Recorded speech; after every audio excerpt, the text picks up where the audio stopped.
School விட்டு வர குழந்தைகளுக்கு இந்த மாதிரி ஈவினிங்கில் ஸ்நாக்ஸ் பண்ணி கொடுங்கங்க. ரொம்ப நல்லாயிருக்கும். கடையில் வந்து குறுக்குறே அந்த மாதிரிலாம் வாங்கி கொடுக்காதீங்க. இந்த மாதிரி ஸ்நாக்ஸ் வீட்டில் பண்ணி கொடுங்க. ஆரோக்கியமாக இருக்கும் குழந்தைகளுக்கு. குறுக்குறையெல்லாம் சாப்பிடக்கூடாது. அதில் ஏதோ ஒரு பவுட்ரு ஆட் பண்ணுதாங்க டேஸ்ட்டுக்காண்டி.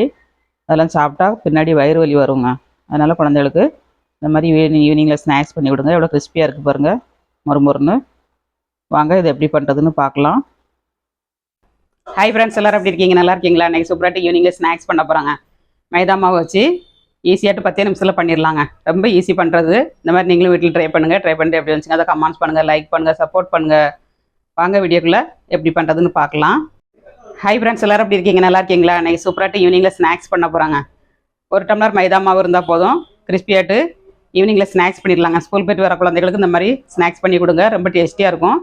ரொம்ப ஈஸியும் கூட பண்ணுறது. வீடியோ உங்களுக்கு பிடிச்சிருந்ததுன்னா லைக் பண்ணுங்கள், ஷேர் பண்ணுங்கள், கமெண்ட் பண்ணுங்கள், சப்ஸ்கிரைப் பண்ணுங்கள். தொடர்ந்து ஆதரவு கொடுங்க. வாங்க எப்படி பண்ணுறதுன்னு பார்க்கலாம். ஸ்நாக்ஸு ஒரு மிக்சிங் பவுல் எடுத்துக்கிடுங்க. 200 கிராம் மைதா மாவுங்க. 1 ஸ்பூன் எள்ளு, கருப்பு எள்ளு ஆட் பண்ணிக்கோங்க. வெள்ளை எள்ளு ஆட் பண்ணிக்கலாம். மாவுக்கு தகுந்தபடி உப்பு ஆட் பண்ணி 1 ஸ்பூன் எண்ணெய் ஆட் பண்ணியிருக்கேன். 200 கிராம் மாவுக்கு இந்த அளவுக்கு ஆட் பண்ணிக்கோங்க. நீங்கள் அதிகமாக எடுத்தீங்கன்னா கொஞ்சம் அதிகமாக ஆட் பண்ணிக்கோங்க. எல்லாத்தையும் மிக்ஸ் பண்ணிவிட்டு நம்ம தண்ணி விட்டு பிசைஞ்சு எடுத்துக்கணுங்க. சப்பாத்தி மாவோட கொஞ்சம் பூரிக்கு பிசைஞ்ச மாதிரி பிசைஞ்சு எடுத்துக்கோங்க. பூரிக்கு வந்து கொஞ்சம் ஹார்டாக தான் நம்ம பிசைவோம். அதே மாதிரி பிசைஞ்சு எடுத்துக்கோங்க. நல்லா பிசைஞ்சாச்சு. இது மேலே கொஞ்சோண்டு நம்ம எண்ணெய் தடவி ஒரு 1/2 hour ஊற வச்சுக்கணுங்க. ரொம்ப சாஃப்டாக பிசைக்கல, 1-2 மாதம் பிசைஞ்சிருக்கு. கொஞ்சம் எண்ணெய் தடவி நம்ம ஊற வச்சோம்னா நல்லா ஊறிடுங்க, சாஃப்டாயிரும். 1/2 hour இல்லை 1 hour 2 hour வச்சு கூட நீங்கள் போட்டுக்கலாம். மினிமம் 1/2 hour வச்சுக்கோங்க. நல்லா ஊறிடுச்சு.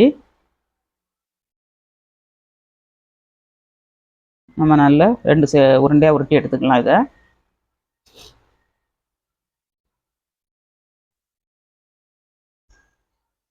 ரெண்டாக பிரித்து எடுத்துகிட்டு நம்ம தேய்ச்சிக்கிடணுங்க.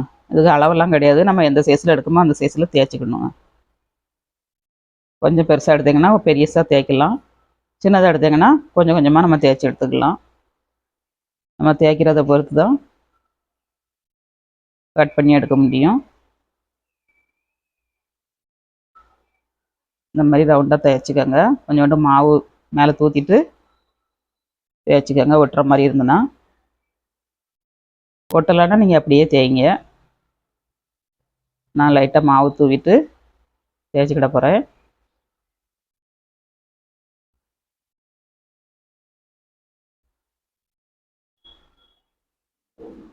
ரொம்ப நைஸாக தேய்க்காண்டா, ஓரளவுக்கு சப்பாத்திக்கு நம்ம எப்படி தேய்ப்போமோ அதே மாதிரி தேய்ச்சிக்கோங்க. ரொம்ப தின்னமாகவும் இருக்கக்கூடாது, ரொம்ப நைஸாகவும் இருக்கக்கூடாது.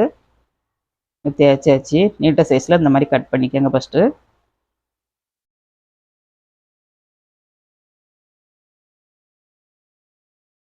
இந்த மாதிரி கட் பண்ணிவிட்டு குறுக்க கட் பண்ணணுங்க.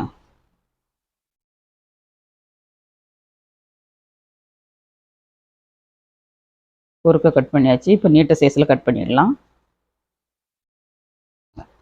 2க்கும் கூடலாம் நம்ம கட் பண்ணோம்னா ரெக்டாங்கிள் சைஸில் நமக்கு கிடச்சிக்கிடும். கட் பண்ணியாச்சு. ஒவ்வொரு பீஸாக நம்ம எடுத்துக்கலாம். தனித்தனியாக எடுத்து வைங்க. பாருங்கள் எவ்வளோ அழகாக இருக்குது பாருங்கள். பார்க்கறதுக்கு ஒரே ஷேப்பில் கட் பண்ணி எடுத்தாச்சுங்க.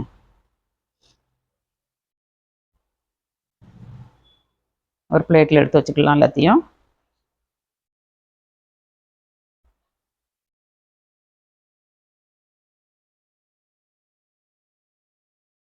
நீங்கள் இது வந்து கோதுமை மாவுலையும் பண்ணலாம், மைதா மாவில் தான் பண்ணணும்னு இல்லை.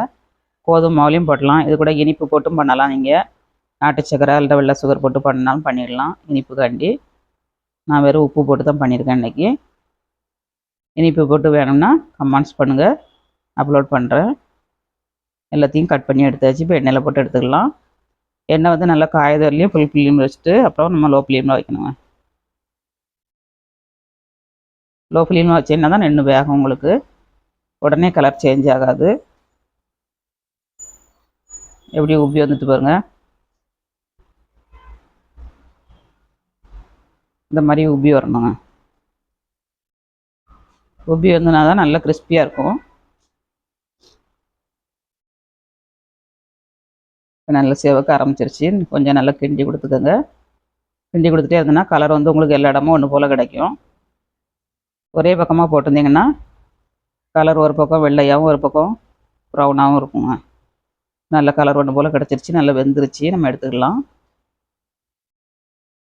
இதே மாதிரி மிச்சம் இருக்க மாவையும் போட்டு எடுத்துக்கோங்க. சூப்பராட்டு கிறிஸ்பியாட்டு பண்ணியாச்சுங்க ஸ்நாக்ஸு.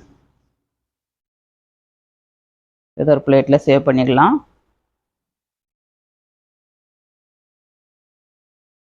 இந்த வீடியோ யாருக்கெல்லாம் பிடிச்சிருக்குன்னு கமெண்ட்ஸ் பண்ணுங்கள், லைக் பண்ணுங்கள். வீடியோ பார்க்குறாங்க அனைவரும் தொடர்ந்து சப்போர்ட் பண்ணுங்கள் எங்கள் சேனலுக்கு. எவ்வளோ மொறுமொறுன்னு இருக்குது பாருங்கள். சத்தம் இப்படி வருது பாருங்கள். டேஸ்ட்டும் சூப்பராக இருக்குங்க. டீ கூட போட்டு சாப்பிட்றதுக்கு டீ போட்டிருக்கேன். ஈவினிங்கில் ஸ்நாக்ஸுக்கு இந்த மாதிரி பண்ணி கொடுங்க. ஸ்கூலுக்கு போகிற குழந்தைகளுக்கு ஸ்நாக்ஸாகவும் பண்ணி டிஃபனில் வச்சு கொடுத்து விடுங்க. ஒரு பிளாஸ்டிக் கவரில் போட்டு ஸ்டோர் பண்ணி வச்சிங்கன்னா ஒரு மாதம் வரைக்கும் வச்சுருக்கலாங்க. ரொம்ப அட்டகாசமாக இருக்கும். நம்ம கடையில் வாங்க தான் ரொம்ப நாள் வச்சுருக்க முடியாது. வீட்டில் உள்ளதை ரொம்ப நாள் ஸ்டோர் பண்ணி வைக்கலாம். சூப்பராகிட்டு ஈவினிங்கில் ஸ்நாக்ஸ் பண்ணியாச்சுங்க. வீடியோ பிடிச்சிருந்தா லைக் பண்ணுங்கள், ஷேர் பண்ணுங்கள், கமெண்ட் பண்ணுங்கள், சப்போர்ட் பண்ணுங்கள். மீண்டும் நெக்ஸ்ட் வீடியோவில் சந்திப்போம். பாய்.